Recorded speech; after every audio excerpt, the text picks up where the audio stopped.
he's really a guy he's not going to go overboard with the blitzes. He's depending on his pass rushes to get pressure, but then every now and then he's going to send a blitz. Really, at the most opportune time, he's going to send that blitz. But he wants to make an effect upon the quarterback. That's who he's really playing head games with, is with the quarterback.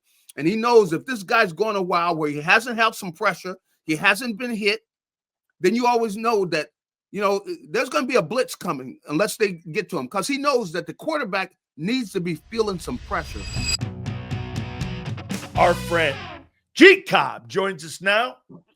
And G Cobb, boy, I'll tell you, man, why don't we start with the good? And we'll start with the defense first. And then you can roll into the offense here. So give me your takeaways on what you saw with that win. And by the way, impressive as it is, you beat Green Bay and Detroit within inside of 6 days, which is pretty insane. So give me your takeaways right off the top here. Well, I think, of course, it starts with the guys up front defensively. They did a great job. And, I knew it with regards to Goff. I mean, I've seen him where if you put pressure on him, he falls apart. I mean, really, you look at the talent they've got. I mean, how many guys did he miss? The guy just running just a crossing route, wide open. You throw the ball on the ground, you throw it over his head. I mean, how many times did he do it? Throw the ball into the ground. I mean, well, we're really seeing why the Rams head coach got rid of him. You see why he worked out that trade, because when he doesn't have pressure on him, I mean, he's lethal. You can see how he can throw the ball and everything. You saw on those 3 plays, bam, bam, bam, touchdown. But he's a guy who he cannot perform with the pressure on him. And you know what? The good teams in the league, and this is unfortunate. I mean, he did make it to a Super Bowl, but for the most part, he's gonna fold, because the good teams are going to be able to get some pressure on him. You got to be able to perform, and he just doesn't get it done with the pressure on him. And that was really the key to the game. I mean, he did not take advantage of getting the ball, and they got weapons. Some of these guys are scary with how fast they are. That kid Gibbs is insane. Oh man, I wouldn't want anything to do with him, man. He is. I mean, he was a weapon out there, but I mean, yeah. Gary, also to the run game, they held him to 74 yards rushing. That was also another one, but man, you've got to be impressed with Vic Fangio and what he's done. And do you agree, Gary? The addition of Jalen Phillips and the insertion of Nakobe Dean on defense has changed the entire defense, where that thing looks fast and it completely looks competent like it did a year ago. No doubt about it. No doubt about it. I mean, you see when they added Nakobe, right away, you see there was an element added because he's so aggressive. And the thing about it is, I mean, if you hear him over there, when he talks to guys, he's the leader of that defense, really. I mean, he's able to get them in the huddle, man, and the guys respect him, and you see how hard he plays, the guys respect him. So having him back, that was a shot in the arm. And, it's unfortunate, but, Jahad Campbell, he's not going to be able to play as much. They're going to be able to work him in. And he still has got to, they get him on there for some plays because he's such a talent. I mean, you got to work him in there. But Nakobe, he brings a fire, man. He brings the aggressiveness that they needed. And then, you add, when you add, Phillips, man, you added him, you got a pass rusher coming from outside who, when he comes, he makes a difference. He makes the quarterback move. He affects the quarterback. He's going to get either in his, somewhere where he's close enough to where it makes the quarterback uncomfortable, especially a guy like Goff. And I knew that he was going to be affected because every time I've seen him, when he's got pressure on him, he's not the same quarterback. Look how many people he missed. Guys were wide open. I'm going like, how did he miss that guy? And Gary, by the end of the game, the receivers had alligator arms because they didn't want any of that pressure in the back end was coming along with it too. I mean, that's right. God, the stuff that Vic has done has been remarkable. Now, he's got a great feel for the game. I mean, his pressure and the way he brings pressure, doesn't he have a wonderful feel for calling defenses? He's got a great feel for it. And he's really a guy he's not going to go overboard with the blitzes. He's depending on his pass rushes to get pressure, but then every now and then he's going to send a blitz. Really, at the most opportune time, he's going to send that blitz.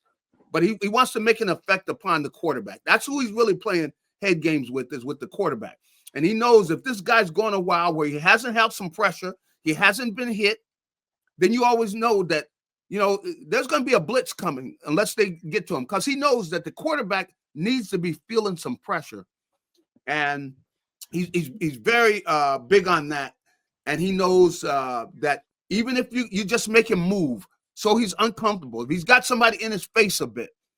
And the guys did a great job also with getting their hands up and getting their hands on balls that were hitting. I mean, that's frustrating for a quarterback.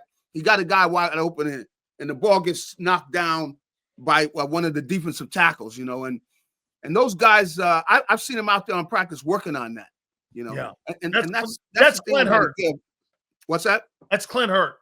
That's right. They work on that. It's not an accident. And you got some big guys in there who especially, big 90s Jordan, man. How about Jordan Davis, man? He's played pretty well this year, huh? Yes, he has really come on. He's developing and becoming a better player every year.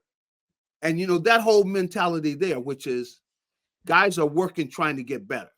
They're working on the drills trying to get better. And the thing is, they don't just have them doing stuff where they're just out there going through the motions. There's some practices you go to, you're going like, when are you going to do that? They got them working on the drills and the different techniques they're going to need in order to have a hand in the game, whether it is getting their hands up or, being able to beat the guy that's blocking them and working on their technique. And that's why they're getting better as pass rushers. So I really take my hat off to Vic. He does a great job of coaching and everything. So, but I expected the offense, though, to play better. That's the thing. Let me get to the offense here, Gary. I mean, why so incompetent? I mean, the whole thing, I said this and I'm going to continue saying it. It's the most underachieving, the most overpaid offense in pro football. I mean, they just can't get out of their way. Why? Well, one thing, of course, it's the offensive line. You got guys, they're not healthy, it's still not back there. But they weren't able to really get the running going to the way they wanted to. Even though they did run the ball pretty good. 148. We'll take that. But the passing game, my goodness. I mean, the incompletions and the creativity. The drops. You got to give Detroit is more creative with their passing game. Yeah. The Eagles passing game, it's the same old thing. I mean, they are not being creative and they're not really attacking, let's say, where you're attacking one side of the field, you're putting a certain player really in a tough situation. And I see where some of them, they just haven't been as disciplined with running some of the routes. Some of the routes, guys right on top of each other. What's going on? You got veteran players. Why is this route where you guys are right on top of each other? I mean, that's undisciplined, but they've got to play better. Jalen has to play better. I didn't think he was his decision-making and accuracy, which are two big things with the quarterback, which you can't say he had a good game either way with either one of those. And it really was a defensive win. I mean, the defense led the win, but offensively, how could you get excited about scoring 16 points? Come on. With that offense and with that money you're spending on that side of the ball. Now, I want to ask you about Hurts here. Yeah. So there's a report being floated around that the organization is not happy with him and that there's kind of like a disconnect between him, the head coach, and the approach, and that Jalen's refusing to do a lot of things inside the preparation for the game when it comes to the game plan. Now, Maybe this is part of the frustration that AJ feels. Maybe this is part because I'll tell you one thing I haven't heard, Gary. I haven't heard one player disagree with AJ. And my comment was always this, and you know this, the voice of the huddle and the voice of offense and the team is usually the quarterback. How come the quarterback is never the vocal guy in this thing here? Just those reports. It's not me, believe it or not, it's not me reporting this.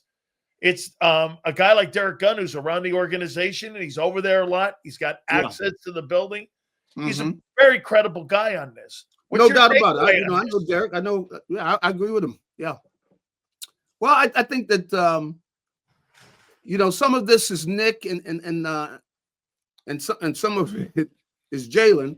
I understand where they're coming from. I mean, in certain ways, okay. I think that their number one goal and the thing that they believe in the most is take care of the football. Do not fumble. If you're going to lead, if you're going to have more turnovers than the team you're playing, the chances are very high you're going to lose the game. So every game they are against anything that is going to cause a turnover, going to turn the ball over. They are averse to any turnovers, and so that is the number one thing. You see it really last year at the beginning of the season, they were turning the ball over. Jalen was turning the ball over. That was after the fourth game of the season. They had some talks. They were having meetings, because after the fourth game, they didn't have they had the week off that week, last year. And the thing that came out is, we are not turning the ball over. We don't care what else we're doing. We're not turning over the ball. Even if we got to give something up with yardage, even if we got to be boring, we're not turning over the football. And, with the way the defense came on, and you see yesterday, hey, you can say whatever you want against them the week before. You can say whatever you want. They're winning. Now I say, hey, we got to be more. We got to do more offensively. The first thing they're going to say is, if you look at the stats, next to the score of the game, the number one stat is who turns the ball over more. And so, can you argue with them? In certain ways, can you argue with them? They got one ring, they got the best record in the NFC.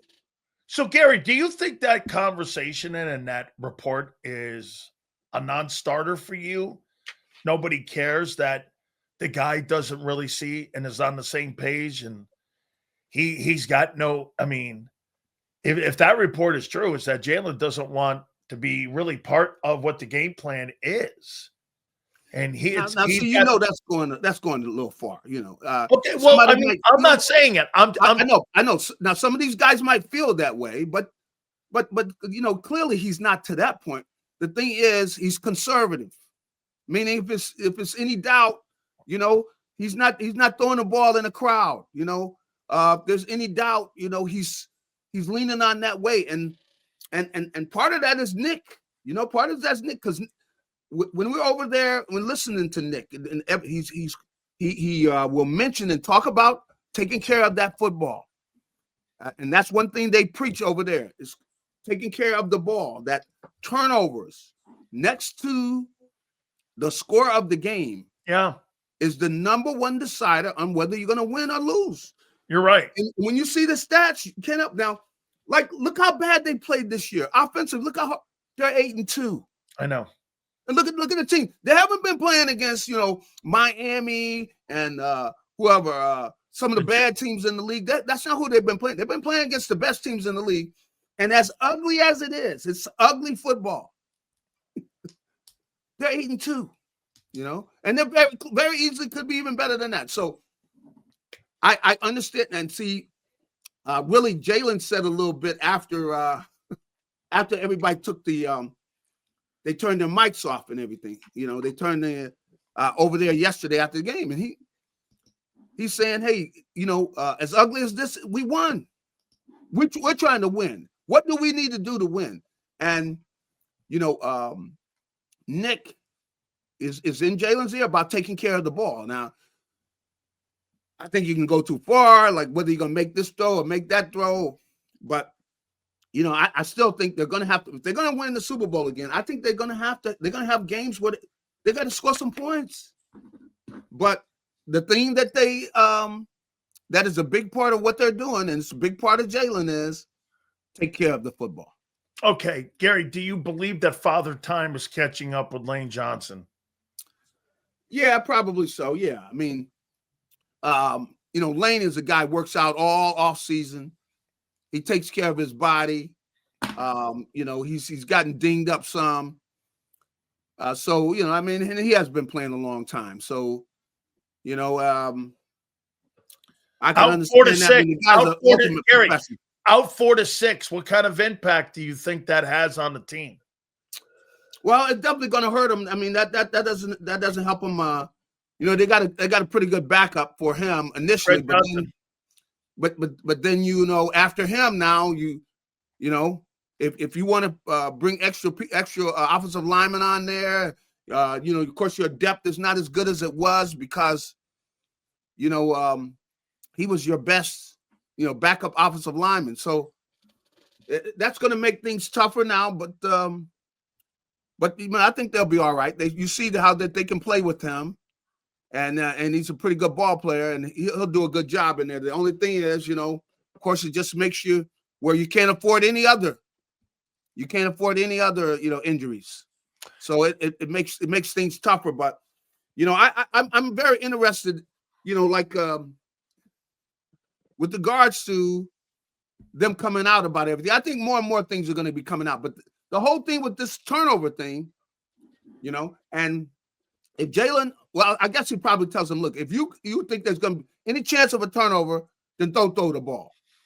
How many times you look downfield, you don't throw the ball? Yeah.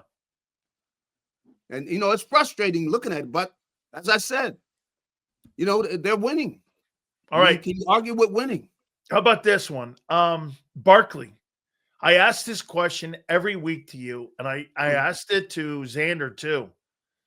I mean, is there something wrong with Saquon Barkley? Because it's funny, when I saw Tank Bigsby get in there, it looked like there was a burst of energy when he hit them holes. And then when I watch Barkley, it's almost like I'm watching Reggie Bush doing those dances that he thought he was going to do. He's dancing. That's right. You see the dancing, and he's not hitting the hole and things.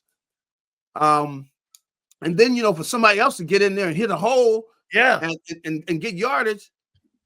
This is it's definitely an issue they got. I mean, he is just dancing. You see him like, man, get up in the hole.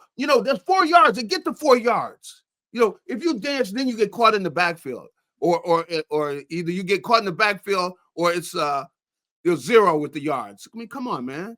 And I think it's legitimate to be critical of him there.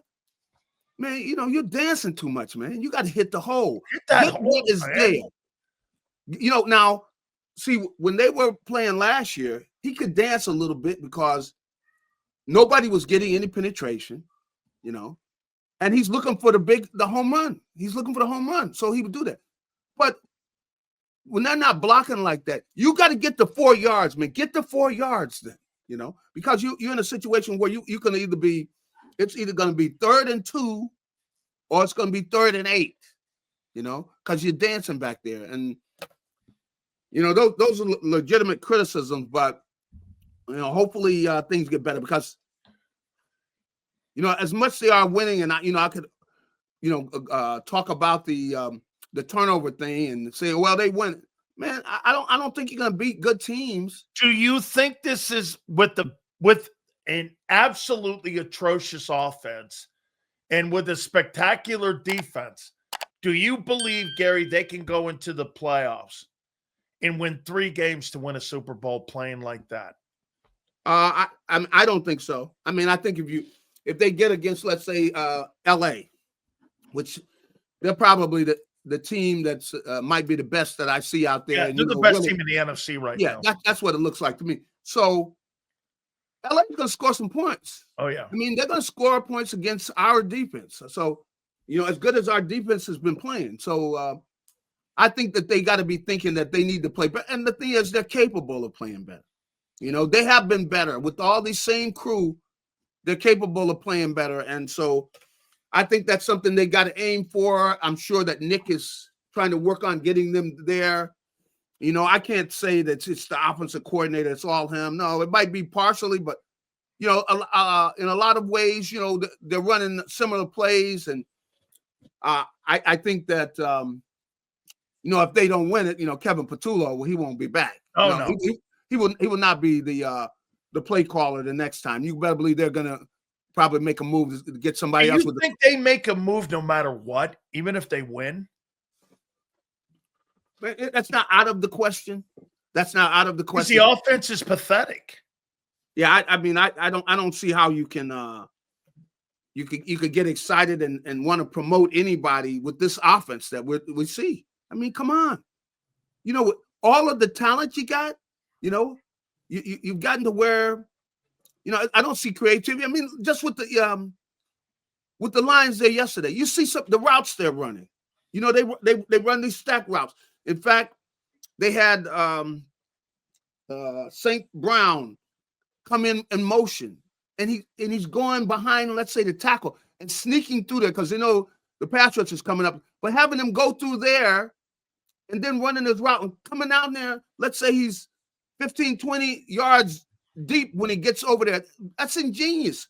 Why aren't we doing some of this? Everything is just standard stuff.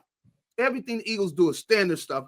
I don't see creativity really with the offense, but you see it with other teams, the things they're doing, because they don't have that kind of talent. And see, I think they just were, these guys will be able to run these same routes. I mean, come on. I don't see it, the creativity, but ultimately, they're gonna. I don't see how you put that stuff in right now, but it's a wonder. I mean, the offense is just struggling. Struggling. Struggling as much as Garry. Just struggling. It's terrible right now. Yeah. I got to ask you about Sirianni's fourth down thing. That's 2 weeks in a row, Garry. That was a bonehead moves at the end of ball games. You got the game closed up. You got a football team that has struggled. Points were really tough to get last night because of the wind and all that. At the end of the game here was his comment, and I'm paraphrasing. He goes, I have trust in my players. And my takeaway was you have trust in your players to cover for a crappy call on fourth down. That was terrible. I don't know, man. I think end-game coaching sometimes is a lot. A year ago, we saw that again with Atlanta, right? Those things pop up every now and then, don't they? Yeah, they do. And, of course, maybe he got caught up in the atmosphere, which is, what his opponent was doing, with the, come on. You're going to go for fourth down, 4 or 5 times in a game? I thought Dan Campbell was – Garry, think about it. It's one thing to be aggressive and not be aggressive. You're on the road. The points are tough to get. If you kick the field goal, you beat the Eagles. Come on. His aggression has just gotten to where, come on, And then he punts at the end. And I went like this. I went, wait a minute. You're right. Broke them, right? It was the Eagles broke them. That's right. At the end, he punts. Of course, you got different coaches, and his. I know he is aggressive, and I think you want to be aggressive. You want to let your players know that you do believe in them, but there's some wisdom with it too. Yeah. And I think that was such a close game that if you're going to march downfield like that, you got to come away with some points. Come on, you got to come away with some points. Look at the way it ended up finishing up, where you got a 7-point game, and you don't kick a field goal. I don't see that. He does believe in being aggressive and everything, but the whole key though is Jared Goff. And even though they have a team that the way they have played, they could be a team that's capable of going to the Super Bowls, capable of winning big games and everything. But see, with Jared Goff, when you get against good teams, they're gonna get some pressure on you. I don't care who you got blocking for you. They are gonna get some. You are gonna have pressure in your face as you are throwing the ball. If you cannot handle that, then you cannot play in the big games. You are not going to succeed. And he has, fallen apart in big games, man, against good teams. I'm going to ask you a personal question here. Mm-hmm. If Garry Cobb wanted to play linebacker, what coordinator would you want to play for? Buddy Ryan, which you did play for, Jim Johnson, Bud Carson, or Vic Fangio? Those are all some good coaches. Well, I probably would say would be Bud Carson would be the guy who I thought maybe borrowed from all of those guys. He had some of Buddy in him with aggressiveness. Well, he started the steel curtain. I mean, he was a steel curtain guy. And he I wasn't there, but he coached the Eagles. Buddy Ryan's team. Yep. And they really had their best year that year. That defense had their best year the year he coached them.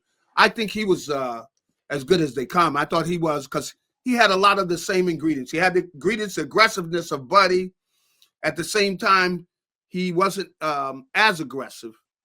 And, but I thought he was as good as they come, Would you agree that Vic belongs in that group?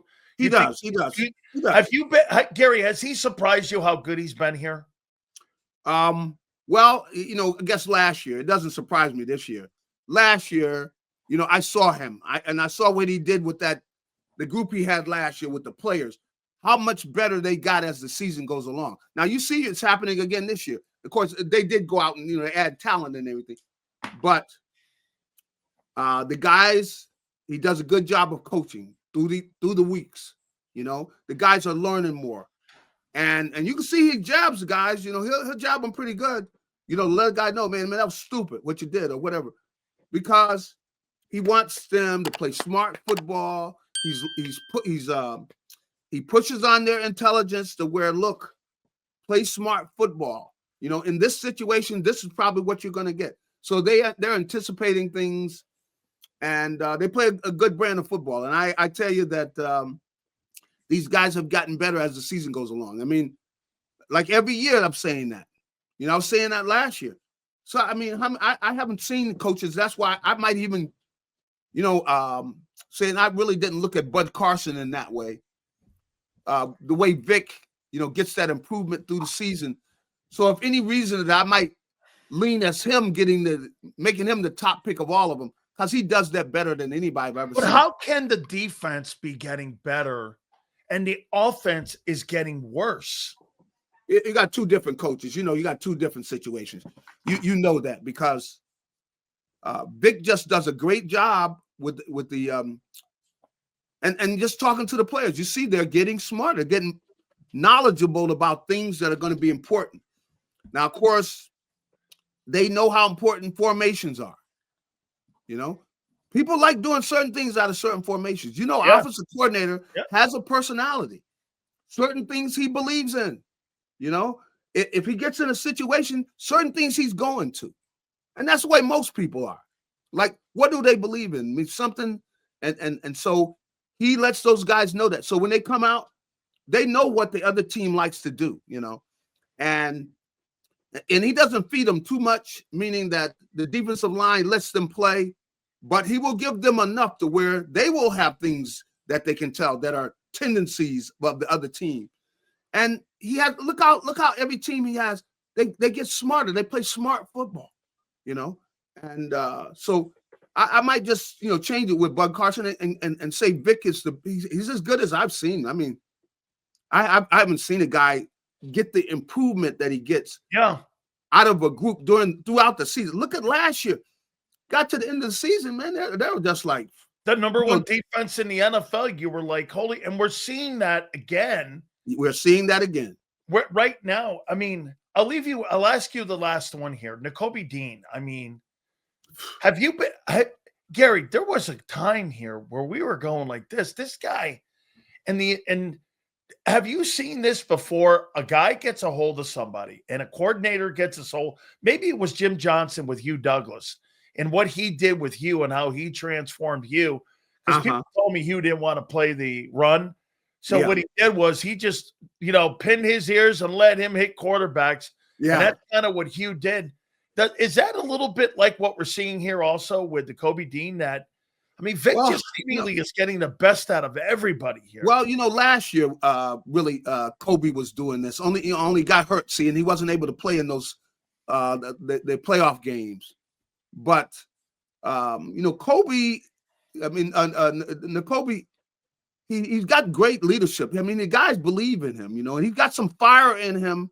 So in the huddle, he kind of will get the guys fired up, man, and they believe in him. And for guys who's not huge, man, he brings it. He does. He brings everything he's got, man. And then because he's kind of short, he got leverage, and he uses that. He gets underneath guys. You see when he's pass rushing against those backs, he blew right through them. Because he knows they don't really want to block. No. He knew that. If we can make this painful, these guys do not really want to block. Okay? That's right. We can make this painful. And so he makes it a point. He really will give a fake, whatever. He wants to run right, put his chin right under, put his helmet right under their chin, because we know this guy wants to score touchdowns. He wants to do the dance in the end zone. He does not want to be in here blocking. And so he makes them pay, boy. And I tell you, he's exposed every one of them, man. Man, hey, you want to sit back and pass protection? We're going to find out how much you want to pass protect, because we're going to test your courage. He tests your courage when he runs in there. He tests your courage. You better believe it. Absolutely. And they thought they were, by putting Montgomery in there, who's their best blocker, see. Blew him up. He blew him up, man. He blew him up. Gary, you can't win a Super Bowl playing like this, though. No. That's why I say, and I you think about, the Rams, their head coach. He said, Jared Goff, boom, he got rid of him. He made that trade because he showed himself. And you see, when it gets hot, Jared Goff doesn't want any part. When the stuff gets hot, he knows, look, my guys are doing everything they can, but they're not going to block these guys. Like they are going to get there. I got to get rid of them, and I'm going to get hit. He knows, look, I am going to get hit. And, he folds up, man. Gary is even though he's still out there playing the game, in a lot of ways, he's already in the locker room, taking a shower, getting ready to get in the car and get out of there, Gary, is this the best linebacking core you've seen in Philadelphia, maybe in the last 20 years?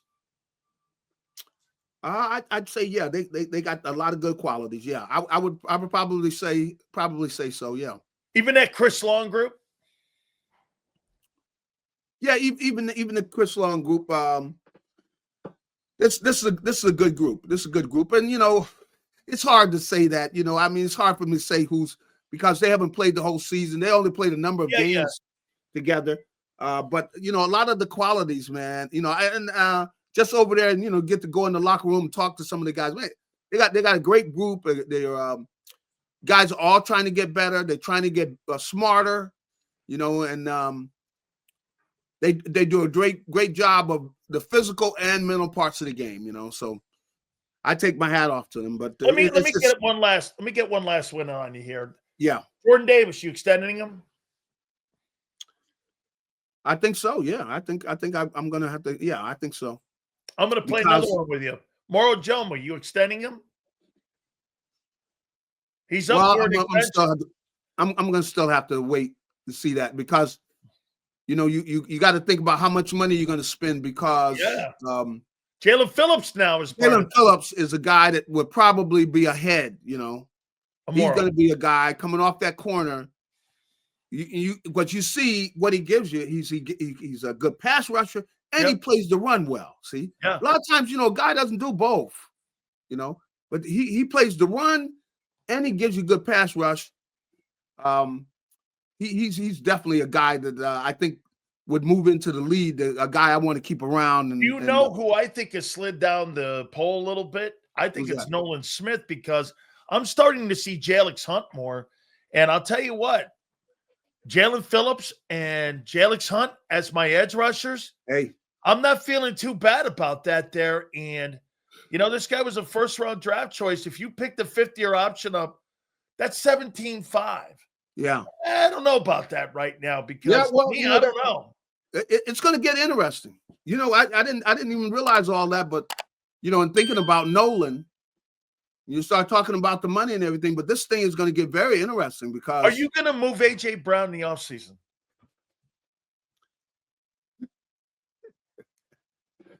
Well, I don't think it's a matter of am I. I think they are. Way to throw it at him. Think about it. I could tell by, you could just tell where I think in the atmosphere, that, Gary, here, listen to this. Listen to this here. Here's Nolan Smith. Here's A.J. Brown. 38 catches for 457 yards in 9 games so far this year. No, do you think he's lost a step, or do you think it's the offense? Probably, a combination of the two. I definitely think offensively, because even with Devontae, Devontae's very good, but I think that offense, they got to do some things. I mean, they got to make it more creative and put more pressure on the defense. I'm disappointed with what they're doing so far. We'll see, man, because about the whole thing with the turnover stuff. So anyway. I got you, G Cobb. I appreciate you, man. Thank you so much, G Cobb. All right, hey, take it easy. Have a good one.